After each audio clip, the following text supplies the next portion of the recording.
Evening. Hey, Barry. How you doing? Doing good. It How much is snow did you rainy get? and foggy out, I'll tell you though. Yeah. It's fucking rainy and foggy. Not a good night for driving. No, there's an accident on 94, they closed it. Oh, sorry. I'm gonna need those, and then it'll sound like Vesuvius erupting. How much We're all snow set did you with get? everything. Yeah, Okay. 2 inches, 2 and change. Okay. Wasn't that bad. We didn't even have that. Okay, please stand for the Pledge of Allegiance. I pledge allegiance to the flag of the United States of America and to the republic for which it stands, one nation, under God, indivisible, with liberty and justice for all. Okay. Trustee Cheney? Here? Mayor Newhart? Here. Trustee McKnight? Here. Stephen Gaba? Present? Trustee Foster and Trustee Flora are absent. Okay. And maybe they're watching, so hello. So may I have a motion to accept the minutes of December 2nd, 2024, work session and board meeting? So move. Second. All in favor? Aye. And a motion to accept the following reports: November 2024, Clerk's Office, Justice Department, Planning Department, Department of Public Works, and Building Department. So move. Second. All in favor? Aye. And authorization to pay all approved and audited claims in the amount of $291,982.20. So move. Second. All in favor? Aye. And Chief, do you have anything for us? I have a couple things. Good. On November 19th, we were notified by the Orange County District Attorney's Office that Tyler Williams from Middletown pled guilty to arson in the second degree for intentionally starting an occupied house on fire in Wickham Village, section of the town of Warwick. This was last December, shortly before Christmas. This was in retaliation to tickets that he'd received from the New York State Police the night before. So we conducted about a 4-month investigation that was initiated. Our first responding officers suspected foul play, our detective unit, and then we worked in close cooperation with the state police, the town of Goshen Police, the district attorney's office, the county fire investigation unit, the sheriff's office, and the ATF. And I just wanted to commend all the agencies that collaborated to successfully end this case, and I'm really proud of our officers and detectives for their professionalism and perseverance in the investigation. There was over 22 or 23 electronic search warrants served during this investigation. Wow. To pinpoint what had happened. And right now he's facing an approximate 20-year prison sentence Wow. when he's sentenced next month. We received notification of a $10,000 grant award for 2025 National Night Out from Senator Skoufis's office, so we appreciate the award, and we're looking forward to planning another successful community event next summer. I'll get my permits in early again. Well, it's a great event, well organized, and people love it. So Yeah. thank you We for. look forward to it. We Yeah. really enjoyed that. Yeah. And then I'm just going to give you a quick synopsis of the police response to the Jennings Creek fire, if you don't mind. Yes, we'd love it.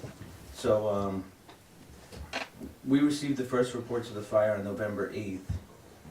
On November 9th, we began the planning process of deploying officers to the East Shore Road area. We still had the rest of the town to cover. Our assignment at the fire was to provide support to the residents of the Forest Knolls, Forest Park, Sterling Forest, and Long Meadow Road sections, maintain traffic posts, which included several detours in New York and New Jersey, and to provide protection to the thousands of firefighters that responded. Extra officers and dispatchers were assigned to these areas. We were assisted by the New York State Police, the New York State Park Police, the Orange County Sheriff's Office, Village of Greenwood Lake, and the Town of Goshen Police Department. So when I say extra officers were assigned to it, we never took away from the officers assigned to their normal posts. So these were officers that stayed on for another shift, so they may have worked the midnight shift, patrolling, and then stayed on for the day shift, manning a traffic post or doing a detour between the sergeant and dispatchers, but everybody that was assigned to that section was extra. And I just feel that's important to point out, that the rest of the town didn't suffer any loss in police protection during those 2 weeks. During the 2-week period, we did conduct 2 evacuations. The first was approximately 20 houses the Forest Knolls area on November 10th. And then we worked with the Village of Greenwood Lake Police Department to evacuate about another 130 houses on November 16th. So that evacuation included additional support from the City of Middletown Police Department, the town of Ramapo, along with all those other agencies that I named that was on scene every day, 24 hours a day. So our officers that were assigned to the 2-week detail were all working the extra shifts to cover the fire, like I said. Our command post was set up at the Green Lake Firehouse, and I had extra staffing there as well. We answered, during that time, we answered almost 700 calls for service outside of the fire during that 2-week period. So we stayed busy with that. We had 3 serious motor vehicle accidents during it. One unfortunately resulted in a fatality. But like we talked about at the last meeting, we also were able to pull off the Veterans Day Parade. Yes. So, again, I want to commend the officers and just tell you how proud I am of the department, because they really did go above and beyond the call of their normal duties to continue to protect the town in an uninterrupted manner, and then assist with one of the biggest fires New York State has really ever seen. Yeah. Certainly the biggest one in our area. Yeah.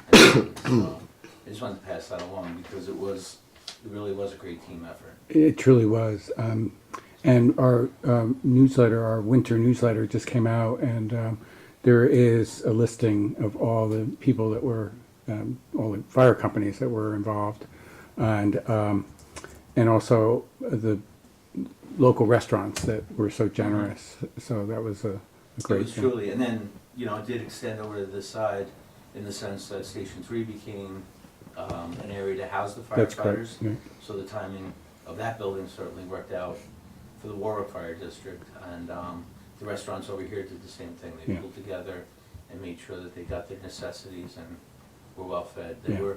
A lot of them were on 72-hour deployments, so they were coming, their fire departments from almost the Canadian border to the southernmost tip of Long Island. That's right.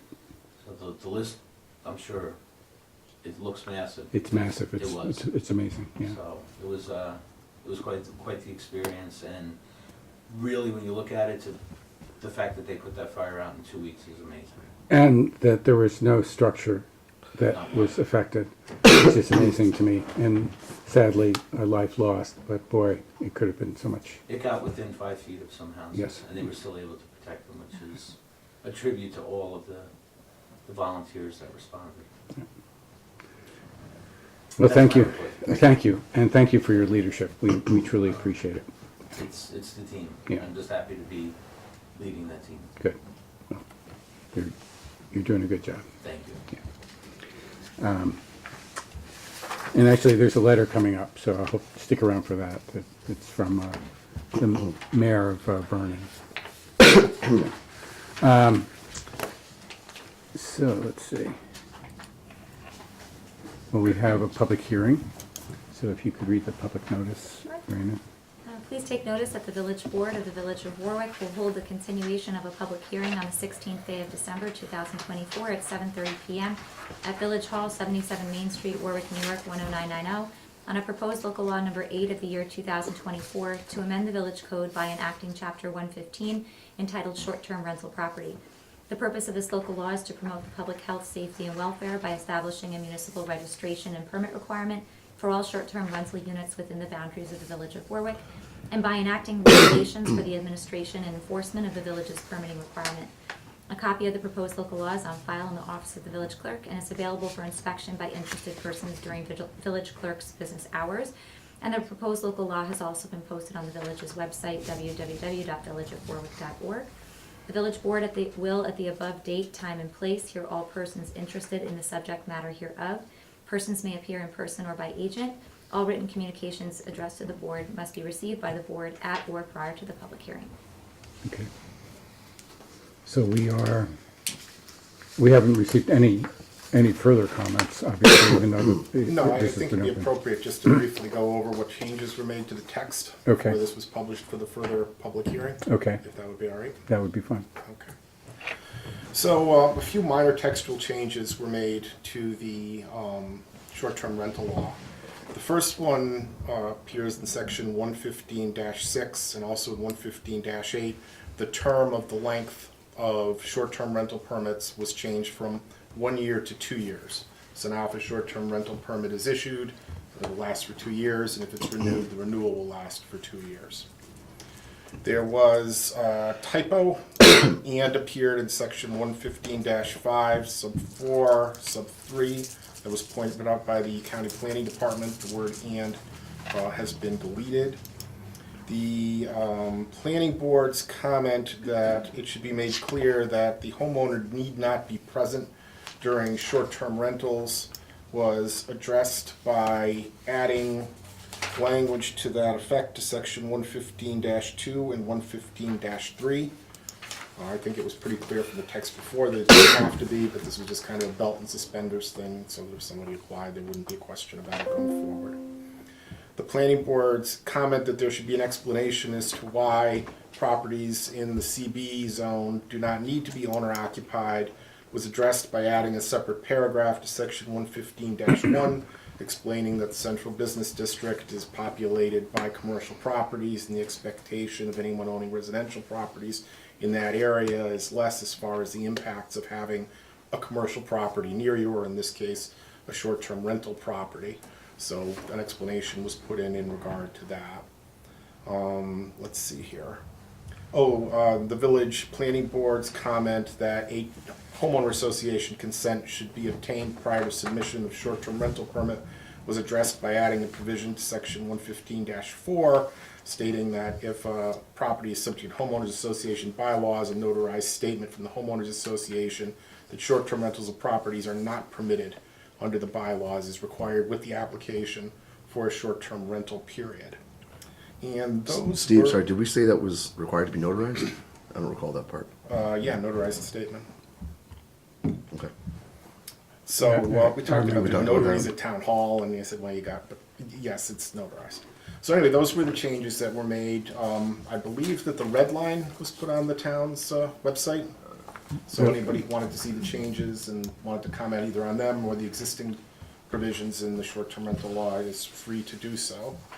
The only other thing to add, and it isn't really textual, is that there's a requirement that a local law be in final form on the desks of legislators for at least 7 days, I believe, business days, prior to the vote upon it. Since you're not going to meet that requirement tonight, you can't act on the local law tonight. You can act on it on your first meeting in January, unless there are additional changes or something, in which case you may want to hold it over. I think that's the plan, is to act on it Well, with you a, have with a full board, of course. Yes, you have a secret resolution adopting a negative declaration on the short-term rental. You can act on that tonight, and I don't think it's controversial that the a negative declaration is appropriate on the short-term rental law. So you may want to move forward with that, even though you have a bare minimum tonight. You would need, of course, a unanimous vote in order to adopt it, Right. because 3 is a Right. majority. Okay, we'll try. Okay. That's all I got. Okay. Barry, do you have any? So there is kind of a monkey wrench in all this, and it may not come to pass, but on the 12th of December, I believe, the bill that, for short-term rentals, the state bill that came through the yeah. two houses of the legislature, hit the governor's desk. The governor has 10 days, which would be the 22nd, to do that. One of the things that it said was that anyone who has a their own local short-term rental registry, which is basically what the state's looking to do, in place before the governor signs, would continue. If you're not there before the governor signs, the state We'll do it. would be doing it, and we wouldn't have to do it. Well, it sounds like maybe, But it doesn't look like she's going to sign it. okay. So that's kind of Well, there you the go. out for it. But yeah, it's a Dear registry, and valid for 2 years, and it requires that the hosts collect sales tax, which is part of a big part of why they're doing it, to kind of put short-term rentals on the same level playing field with hotels, motels, B&Bs, so. Well, that is kind of a wrench, but not the worst. Again, it appears that it's not something that she's going to sign. The last 2 years, the 2 years prior to that, it hadn't even made it through the Assembly and the Senate. Right.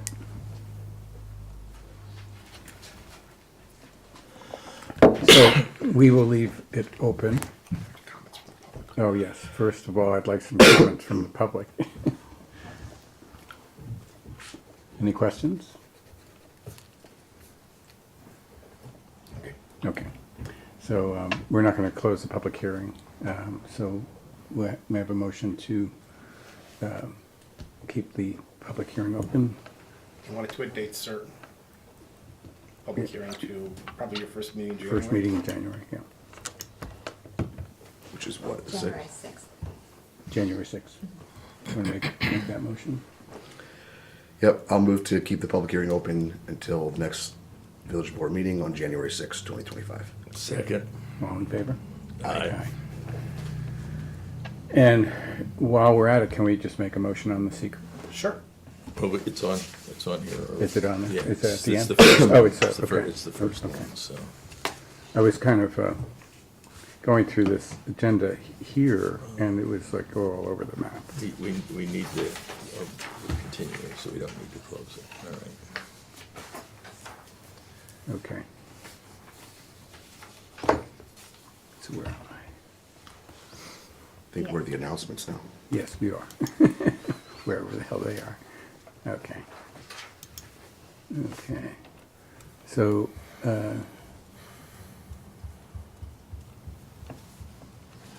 Tom, would you make the first one, and then Barry, would you want to make the second? Well, I'm scrolling through the 70 pages. Oh, okay. It's okay. Here, Michael, that's for Barry. Actually, do you mind reading this? I'll read it, yeah. No problem. Okay. So the 2024 Christmas Sing-Along and Apple Eve. The Christmas Eve Sing-Along, which will take place on Tuesday, December 24th, 2024, at 5 p.m. at the Old School Baptist Meeting House. That's an annual tradition that we've been doing for over 50 years, I believe. And the Village of Warwick's annual Apple Eve event will take place on Tuesday, December 31st, 2024, on Railroad Green, beginning at 11:30 p.m., in time for the dropping of the apple at midnight. Everyone is invited to welcome in the new year, so bring your noisemakers and join the fun. The apple was created by John Redmond and made its debut in 2017 to welcome in the village's sesquicentennial year. Apple Eve has since become a beloved tradition. We hope to see you there. Barry? Christmas tree pickup information for village residents. The Village of Warwick Department of Public Works will be collecting Christmas trees to help you recycle them after the holiday season. To ensure your tree is picked up, please place it by the curb before Monday, January 13th. If you prefer, you can drop off your tree at the Town of Warwick chip site located at 65 Public Works Drive, Warwick. The chip site will accept trees through January 31st. Great, thank you. And I'm scrolling around this place. Let's see, looking for the letter. Okay, here we go.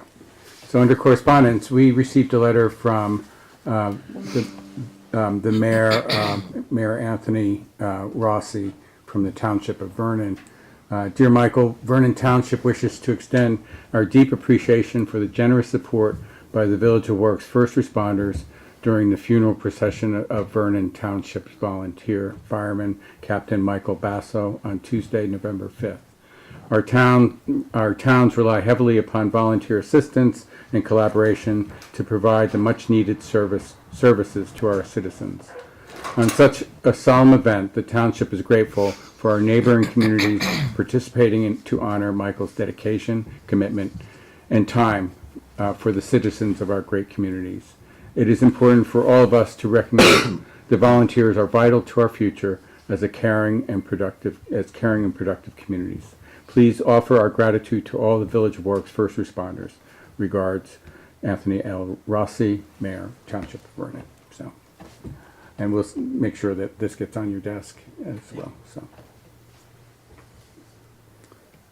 And we also received a letter of correspondence from County Executive Stephen Newhouse, informing us that we've received a grant for $148,420 in community development block grant. The project is for 2026, and it is ADA compliant sidewalks on Wheeler Avenue. So that's good. That's something. Between Main Street and Spring, right? Yes, Spring Street. And Spring Street, yes. Spring Cherry. Yes, thank you. Okay, now let me get back.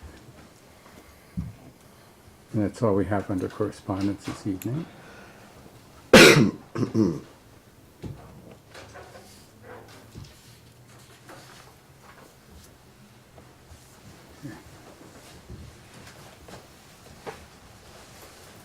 Excuse me, guys. It's a lot of scrolling going on here. We got a short agenda, but with lots of information.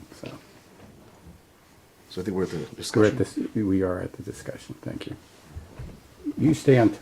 I'll sit over here. No. You stay on point and then just direct me. So anyway, under discussion we have so because we have such a small crew this evening, we only have 3 of our 5 members. We're going to limit these discussions. The Village of Warwick holidays, we're going to wait. And then propose stop signs at certain intersections in the Village of Warwick. We could touch on it now if you want. We can touch upon it. Chief, you're here. I think that Barry has maybe made some mention to you about what we were looking at. I've spoken to Barry And Steve McKnight Okay. separately. Would you like me to tee it up? Yeah, you could tee it up. Okay, so over the past year, during the process of the village applying for the Safe Streets for All grant, one of the components is furthering this transportation safety action plan. It's all on the village website. But as part of that, there are really, in terms of ensuring a more pedestrian-friendly, safe, walkable village, there are really 3 kind of components. One is pedestrian safety zones with non-motorized mobility. Another one is talking about driver behaviors, we saw was the #1 cause of some of the incidents, and promoting traffic safety calls. And then the third aspect of this triad is the data-driven decision support for policymakers. So it's really, it fits into this larger initiative that the village is doing. But as some of you may have noticed, we have these several radar signs around the village. And what they do is it captures it to a cloud, so we understand some of the traffic and vehicle speed patterns. With that, allows us to make more data-driven decisions. So we've tested this out on a number of different intersections. Two have kind of popped up as where there's consistently speeding going on. So we started capturing some of this data. There are other intersections that we'll put in part of a larger study. But I wanted to have the full board here for more of a deeper discussion. Maybe we can touch on it today. But the 2 intersections in question is one on Forrester Avenue where it meets Veterans Memorial Park. So if you're going northbound, it's going downhill. If you're going southbound, it's going downhill. And people tend to pick up some speed there. So I put it in the agenda, I believe it's in the agenda, some of the initial numbers. So something to look at. It was over a several week period. Then the other intersection is over on West Street and Pond Hill. There is a bus stop there morning and afternoon, and we've seen a lot of speeding there on West Street in several different locations. So there's been discussion about making potentially a 4-way stop at each of those. Again, maybe a little preliminary, but I just wanted to tee that up, Chief, in case you had anything to add to it. My comments to you and Barry were the same, so that's I'm consistent here. These speed signs are really proven invaluable as a tool for getting that 24-hour-a-day data that, obviously we can't station somebody everywhere 24 hours a day, and showing us even the average percentage of speed violations, higher speeds, and the 85th percentile one, I think that's a good gauge as well. So, looking at that and also looking at the amount of, vehicle traffic on these roadways, it's kind of mind-blowing to see, in a 13-day period, over 22,000 vehicles going down West Street. It's amazing. You know, and then we looked at Forest, over 21 days, we had close to 26,000 vehicles that were, data was captured. So we get a good read for it. They're valuable to us as a police department because we can look at peak times where there's problems and try to commit, station uncommitted, officers that are on duty if they're not on other calls. So in that sense, it's definitely good for hitting those efforts. When we get into conversations like stop signs and, traffic calming devices, there is some logic to that thought process as well. So we've talked today in depth on those phone calls about more enforcement, about the stop signs, the traffic, what that would do for the pedestrian crossing, because they're both popular areas for pedestrian crossing as well. Village Cove residents, Pondville residents, and certainly people accessing the park. So there is a lot of logic all the way around to all of it, and even if we, and like Tom and I talked today, even if we do go forward at some point in the future with stop signs at these intersections, it's still gonna require enforcement. Because we'll go from speed complaints now to failure to obey stop sign complaints as well. Yeah, there's a So, learning curve. I do believe there's a lot of logic to it. I'm going to reach out to some of my contacts to see if I can pick their brains for the wisdom of what, they found successful, and see if we can get more input. But it's a good conversation to have on the table. And part of the conversation also, in talking with Barry especially, is the simplification of the Burt Street, McFarland Drive Yeah. mashup. Yeah. Not that it's a mashup, but it's confusing to a lot of people. There's definitely some confusion up there, and it's because of the distance. It's because of the configuration of the intersection. It's Yeah. not your typical four-way intersection where really everything's at a 90-degree angle. There's confusion if you're heading towards Colonial. When you stop, if you're gonna make a left onto Burt Street, cars generally coming off the stop sign heading to Galloway don't yield the right of way. Right. And then there's that awkward pause of who's coming out of McFarland, who's going which way, and I guess the effectiveness of where it's slowing the traffic down, where it's calming it down, is that really an issue? When you look, Tom's right about, the hill, that's more of a straightaway. When you look down towards Park Lane, a lot of the residents from Burt Farms are walking that way to access the park. I think it's definitely, both intersections are worthy of a discussion. Yeah. And Chief, I'll add to that. So when, as part of that, that Safe Streets for All grant application, right? In that narrative, we looked up the DOT crash data from 2017 to 2021, I believe it was. And two of the top areas I mentioned were Burt Street and Campsite Way, which I'm guessing may have been interchangeable. Right. It's really the accidents aren't on those side streets, that's the intersection. That's the intersection, So yeah. I would venture to say, without reading every one of those reports that were uploaded, is that the accident occurred on Forester. Yeah. And West Street was only one of the other ones there, so. So, when you look at several streets in the village, we get complaints about speed, and you have to judge, is it a neighborhood where it's actually the residents? And is it streets where people are using it to commute or cut through? Right. West Street and Forester really fall into that category. Yeah. So, coming up with ways to, increase our enforcement is absolutely, the radar signs are an invaluable tool for that. But on a bigger picture, long-term, having that calming of people having to stop and then, just break their speed a little bit, in those busy intersections also has a lot of logic to it that I think we should dig deeper into. Yeah, I agree. One interesting data point was that over that 13-day period on Forrester, if you think southbound, so going from Colonial down towards the school, 26,000 vehicles. But across the street, same intersection, going northbound in the same period, 38,000. Wow. So 50% more, which might suggest that people are coming from out of the village and cutting through that way and using Right. Forrester as a cut through. Right, of course, yeah. And we're looking, the average percentage of speed violations is really 2/3 or higher. So 2 out of every 3 vehicles going through there are over the posted speed limit. I believe Tom and I were talking, I believe that's a 25 there and then goes into a 20 when you get closer to Burt Farms. So Because of the school. maybe slowing that down earlier on, again, has a lot of logic to it. Okay.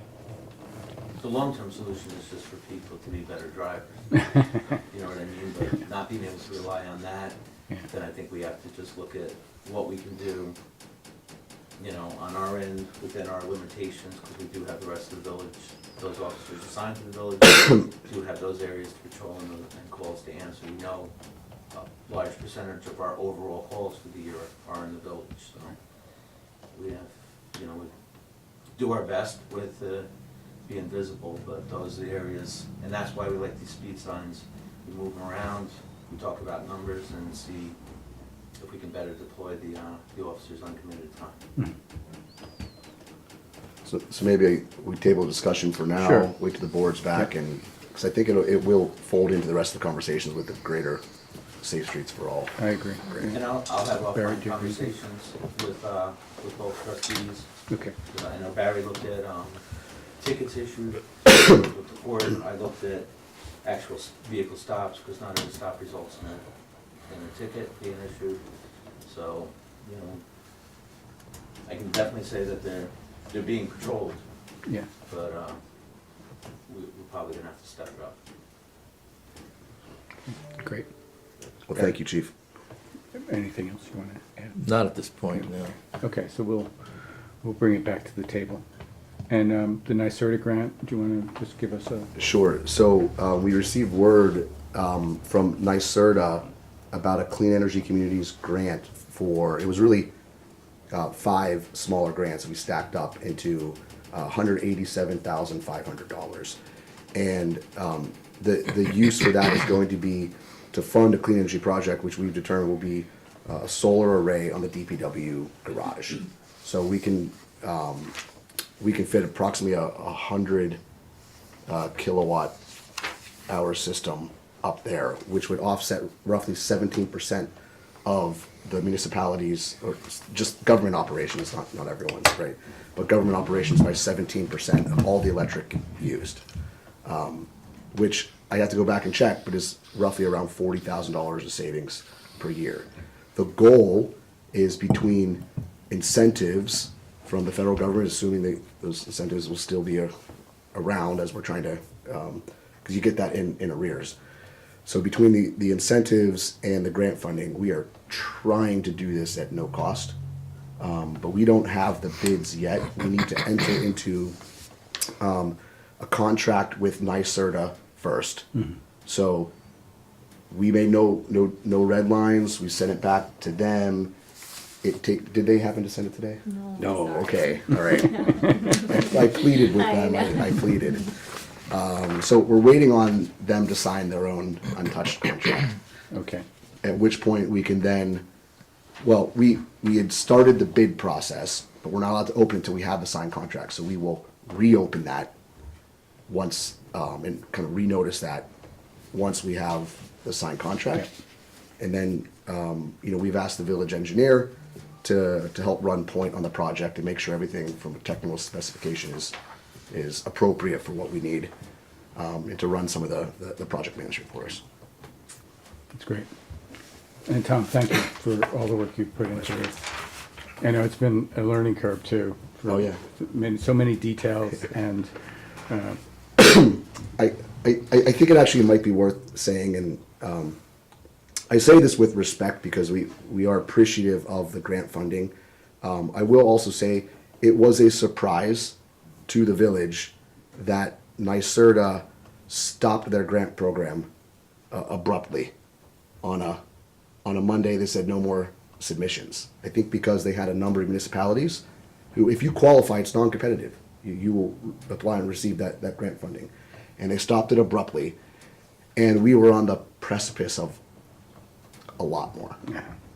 Well, there's, So hopefully they'll open it again. Again, I say that with respect to NYSERDA, but we've been watching this and skating towards that puck, and so we'll do the best of what we have for now, but hopefully they'll be able to open that again at some point. well, they know your name. They do now. They do now. Oh, this guy again. Thank you, Tom. And so we'll move on to, Did you want to do that discussion item? oh, at this okay, point? do you want to do it at this point? It's up to you. So, one, on the addendum, there is also a discussion item, the New York State DOT resolutions for the lighting and landscaping on the proposed Colonial Avenue intersection. And I think that we should have you look at these, Steve, so we'll send them your way. And then I did reach out to Oscar Olarte and asked for the plan of the intersection, which he sent our way. And I think at least I had some questions immediately, so I'll reach out to him again. I think we should bring it back up once Steve looks at it. And I know that they're eager to move this along, but I think we have to make sure everything we want is in there, so, We'll turn it around. okay, great. So thank you. And so now, public comment on agenda items only. So if anyone would like to speak to the board, this is the moment. Hi, guys. We've got a band of skaters in the audience. So we're skate advocates. I don't want to say that everyone there is a skater. So, And also welcome former trustee Bill Lindbergh. yes, thank you. Thank you for being here, Bill. So with no public comments, we'll move on to motions. So Barry, the secret. Resolution adopting a negative declaration under seeker. Whereas the village board is considering adopting a local law amending the village code in regard to regulation of short-term rentals, and whereas this is an action subject to the New York State Environmental Quality Review Act seeker, and whereas the village board as lead agency in seeker review has prepared a short environmental assessment form, EAF, and whereas the village board has determined that the proposed local law constitutes an unlisted action under seeker. Now therefore be it resolved as follows. 1, that the village board approves the EAF and authorizes the mayor to sign the same. And 2, that after considering all of the information presented to it, including the EAF, the village board determines that the proposed action does not present any potential significant adverse environmental impacts and adopts a negative declaration attached hereto. Okay. Second. Okay. Trustee Cheney? Yes. Trustee McKnight? Yes. Mayor Newhart? Yes. And Mary's not here tonight, but I would like to actually read this By all resolution. means. It's kind of lengthy, so you don't want to waive the reading. No, I No, want to read no, this. no. This is an important moment. You can just pick up on how they're. Hey, got to give him a show. Give it the cake. Let's see what they want. And first, I just want to say thank you, Steve, for all the work that you put into this, and of course, Bill Lindbergh.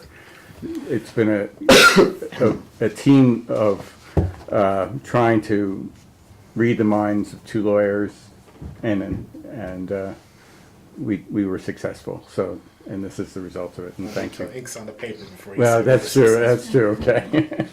But the resolution approving a donation agreement for the construction of a skate park in Veterans Memorial Park. Whereas the Skate Park Initiative, in cooperation with the Community Foundation, has proposed to dedicate to the Village of Warwick the labor and materials necessary for construction of a skate park as a at a designated location in Veterans Memorial Park in accordance with the design plans prepared by Pillar Designs entitled Skate Park, project number 22-027. And whereas the Vincent Kasuga and Pauline Kasuga Foundation Incorporated has offered to provide a financial donation to fund the construction of the skate park.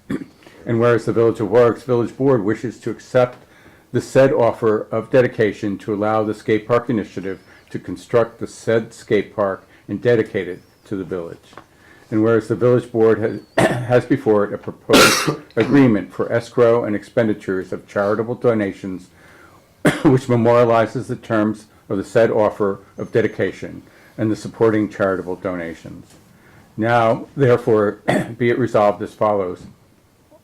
1, that the Village Board hereby approves the agreement for escrow and expenditure of charitable donation and authorizes the mayor to execute it and any documents necessary to carry out the terms and provisions thereof. And 2, that the Village Board hereby accepts the skate park initiative's offer of dedication to the Village of Warwick, the labor and materials necessary for construction of the skate park. 3, that the Village Board hereby grants a temporary work easement to the skate park initiative to perform the said work at Veterans Memorial Park, subject to provisions of the general liability insurance in the amount of not less than $2 million, naming the village as additional insured. Excuse me, 1 second.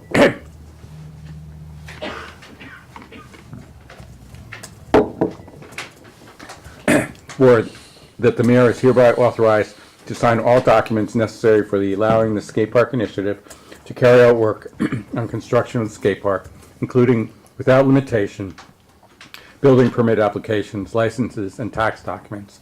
And 5, that upon tender of the labor and materials of the skate park initiative for acceptance by the village shall accept the same, provided, however, the village reserves the right to make at its own expense any changes, modifications, additions, or deletions to the project work necessary to bring the project work into compliance with the building plans. Second. Okay, and just as a comment, this is an incredibly generous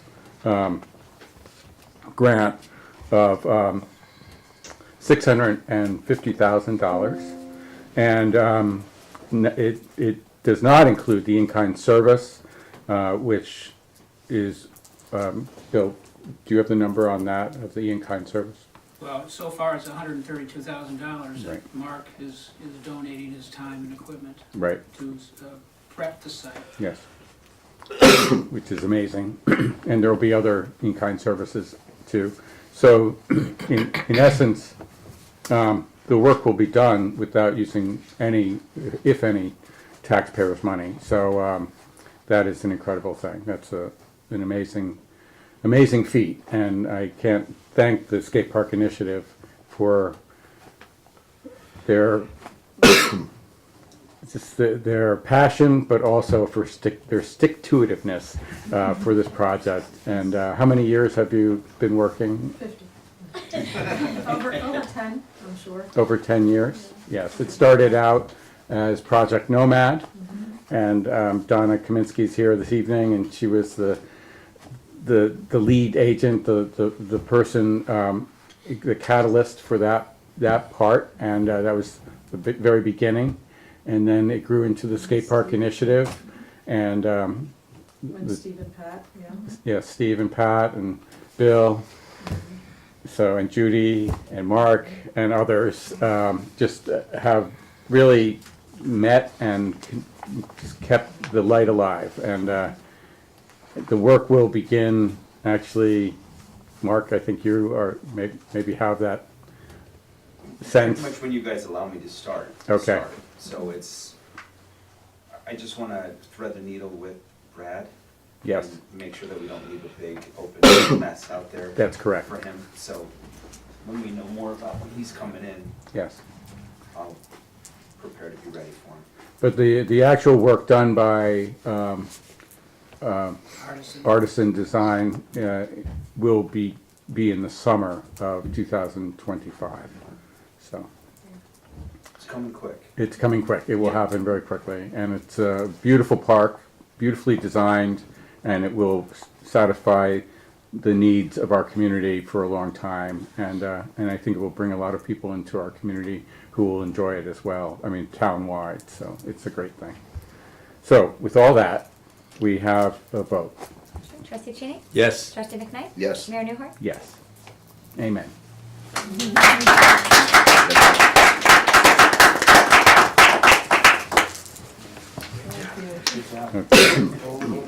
So Barry, I'm going to give you the next one since I was coughing. He's coughing. I'm the only one that's still. Oh, thank you. Number 3, motion to appoint Sandra Alfonso to the position of full-time typist, Spanish, English speaking, under the New York Helps Program, position number 90755H, allocated to the non-competitive class in accordance with Orange County Civil Service, with a start date of December 20th, 2024. Sandra's last day of work as provisional billing control clerk will be December 19th, 2024. Second. Okay. All in favor? Aye. Number 4, resolution introducing a proposed local law to revise the village code's provisions regarding amusements and exhibitions. Whereas the village board of the Village of Warwick has before it a proposed local law entitled Local Law Amending Village of Warwick Village Code Chapter 34 Amusements and Exhibitions.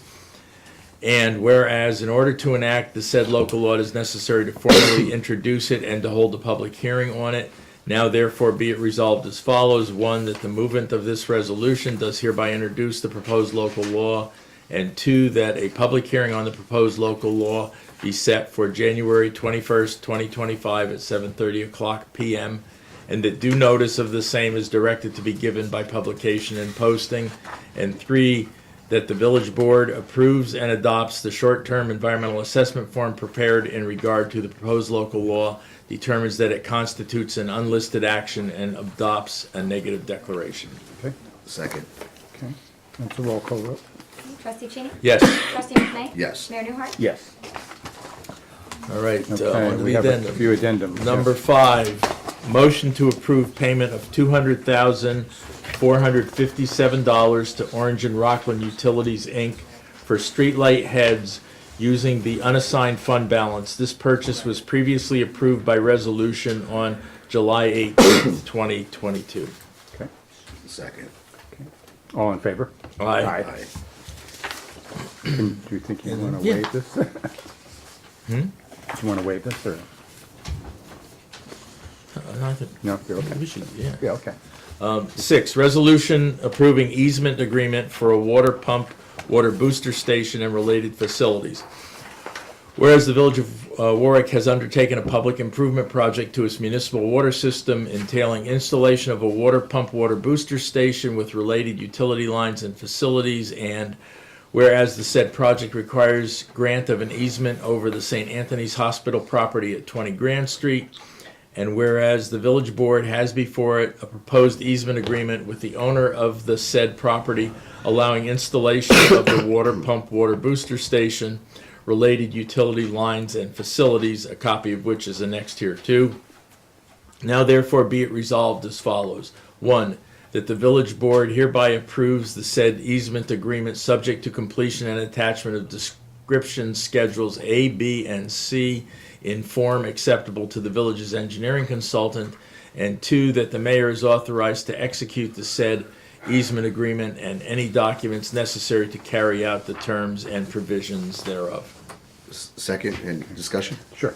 This is very important. Would you mind taking a minute just to mention why we're doing this? Okay. Well, this is part of the DOT project that we talked about a little bit earlier. And it is, will be starting this spring. And it started out as a reclamation and repavement project, starting at Grand Street, right by the hospital, all the way through the village, along 94, and then all the way out to County Route 1, where there's a planned roundabout.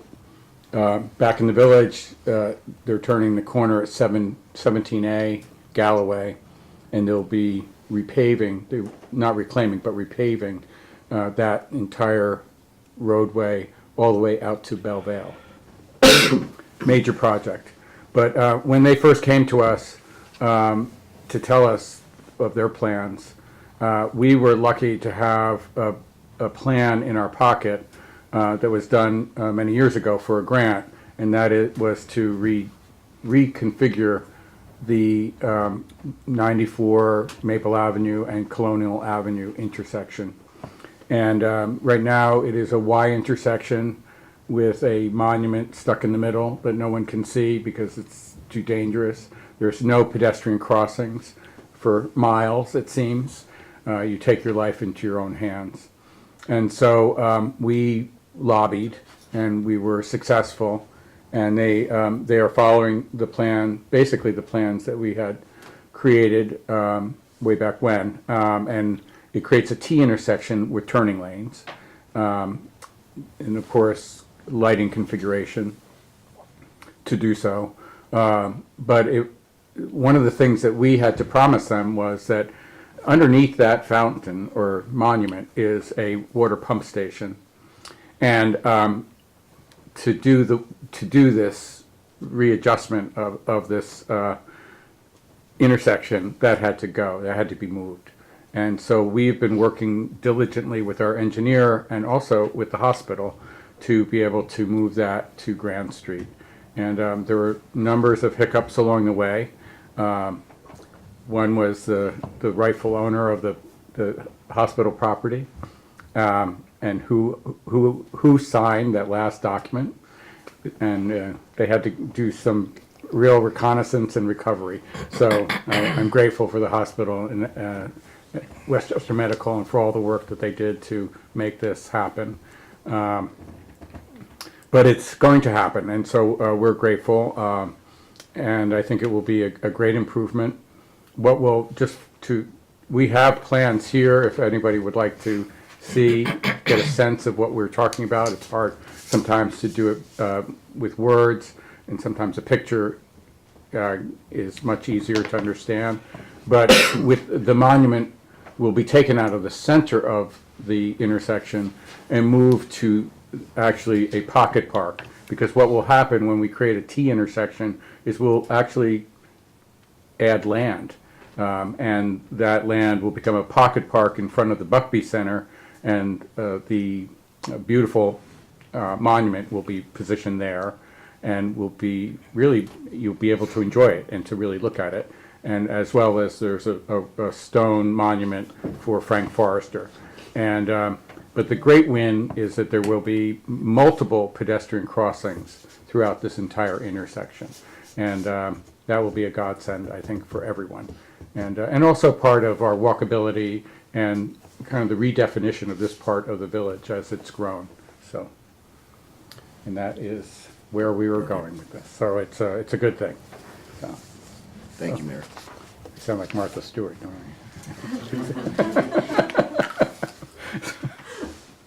Sorry. Okay. So Roll call. roll call. Trustee Cheney? Yes. Trustee McKnight? Yes. Mayor Newhart? Yes. So let's see where we are. So I think we're think that's on it. to reports. So Barry, got something fresh. Yes, there was a motion that we had relative to the purchasing the streetlights from Orange and Rockland. We expect that the closing on those streetlights will take place this week, and with that, we will become the happy owners of our streetlights. Therefore, if there are any issues any of our residents have with the streetlights being out, being on all day, whatever, Orange and Rockland is not going to be your go-to. Our DPW is going to be your go-to for that. So they're going to handle all that. They can be contacted at 845-986-2031, and when prompted, it's extension 6, or emailing at dpw@villageofwarwick.org. The work for converting the non-LED lights to LEDs will probably happen sometime in the February-March timeframe. It should go fairly quickly. We have all the materials on site, and we're going to have a project kickoff meeting in kind of late middle of January to get that going. So looking forward to that and moving this forward. It's been a long journey, and we're finally there, and I'm happy for that. So, and the other thing is we're still under the drought alert. We're continuing to hold our own with the reservoirs. We're not depleting them any further, and hopefully, as the wet weather continues over the course of the winter, we will replenish them by spring and be back in good shape. But still ask folks to do what they can to get rid of any leaks they might have. Wash a full load of clothes, wash a full load of dishes when you do it in the dishwasher. And, those are the types of things that you can do to try and save water and also cut down on your costs on your water bill. So, thank you. Very good, thank you. Tom? The one thing I'll add is that also, I mentioned before the NYSERDA grants as part of the Clean Energy Communities program. We received 2 smaller 5K grants of $10,000 that we're putting towards replanting trees in the village. So, what was it, a year ago or maybe more, was the ash borer beetle really damaged a lot of trees, especially noticeably in Homestead Village. So that'll really help towards, $10,000, $300 a tree installed. That'll be over 30 trees we could replace with that. So Thank you. little by little. That's it for me. Going back to the streetlights, I just want to thank you, Barry, and thank you, Steve, for all the work that you've put into that. And Steve, you've been in a batting cage without a bat. It seems we throw you something every week and multiple things every week, and I truly appreciate getting these things accomplished. Well, this one's a long time coming. It was a long time coming, yes, and but it was actually perfect timing when it came to state funding. So we received, how much was it for? We're going to receive $100,000 of a little over $200,000 through Senator Skoufis. Right. And also relative to the pump station relocation. That's right.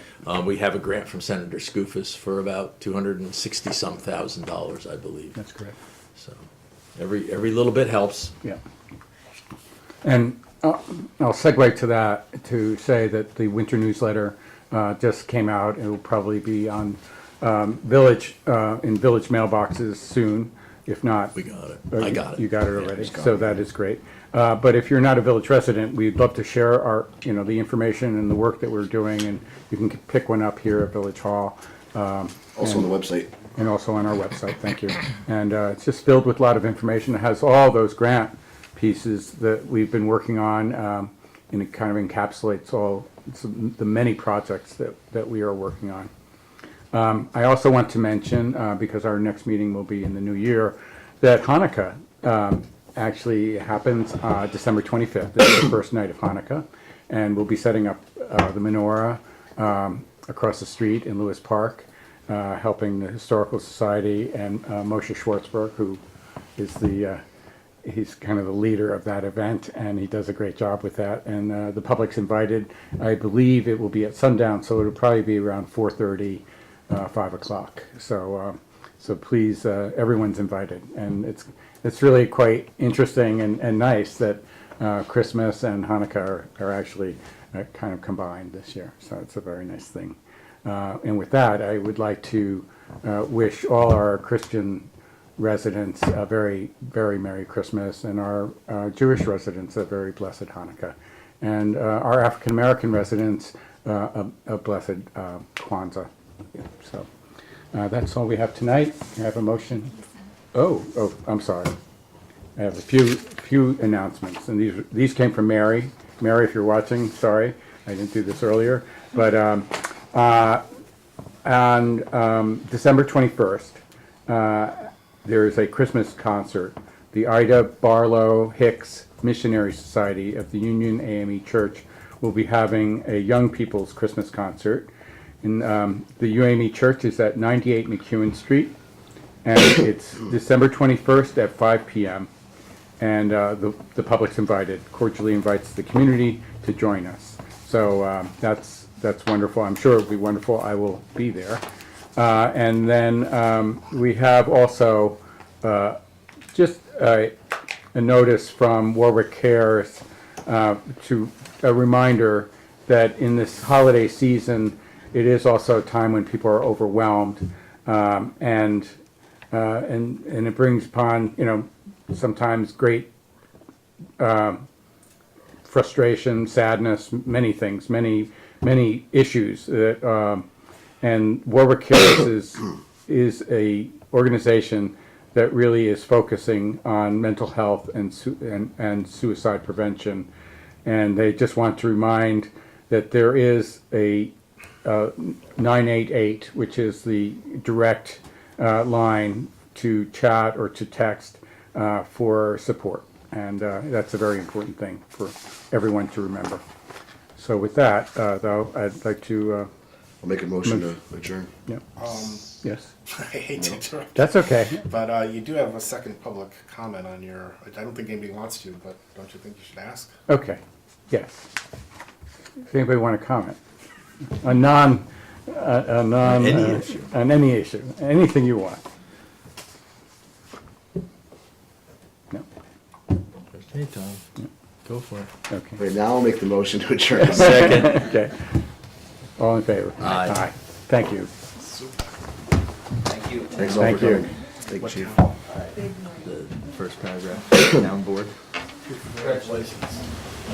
Town board. Yeah, no, it's a team. Thank you so much.